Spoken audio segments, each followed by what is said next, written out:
Hello there, my name is Paul Costello, and for the last 20 years it's been my privilege to run a leadership program for amazing young people from Ireland and Northern Ireland, South Africa, and most recently Israel and Palestine. When they come to Washington, it's my role to teach them about stories, especially about the American story. I don't have a textbook. I don't need one. I have a city. I have Washington. I have Jefferson, I have Lincoln, I have King, I have Washington.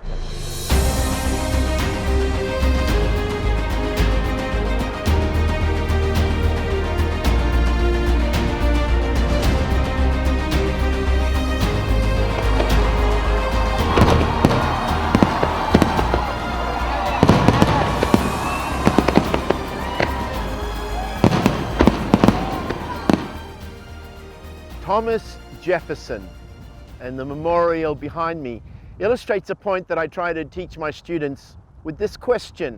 When you die, what will you be remembered by? Jefferson was the first vice president, the third president. He was the first ambassador to Europe. He wrote the Declaration of Independence. He sent Lewis and Clark to discover the whole California coast. So many achievements.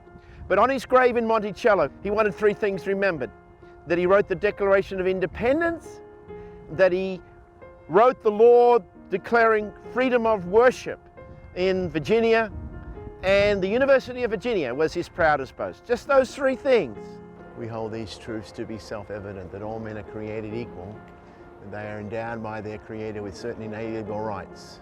Among these are life, liberty, and the pursuit of happiness.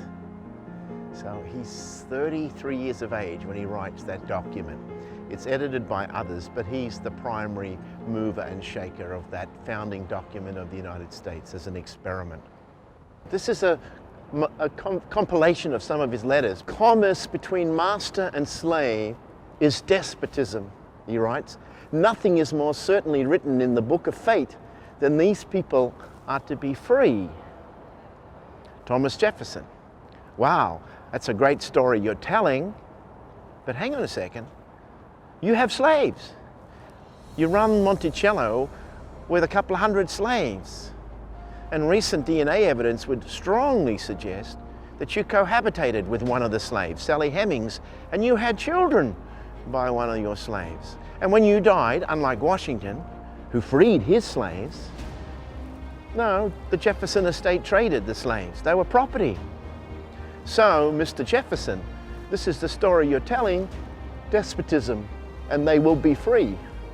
Not on your watch. There's the big crux of a leadership crisis. The story you tell and the story you live. I bring the young people here to the steps of the Jefferson, and I ask them to make this moment of what will be their past, their future. And I say to them, remember the dreams that you have now, like the dreams that Jefferson had when he was 33.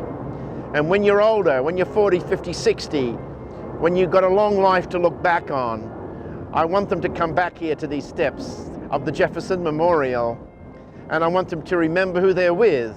Israelis were with Palestinians.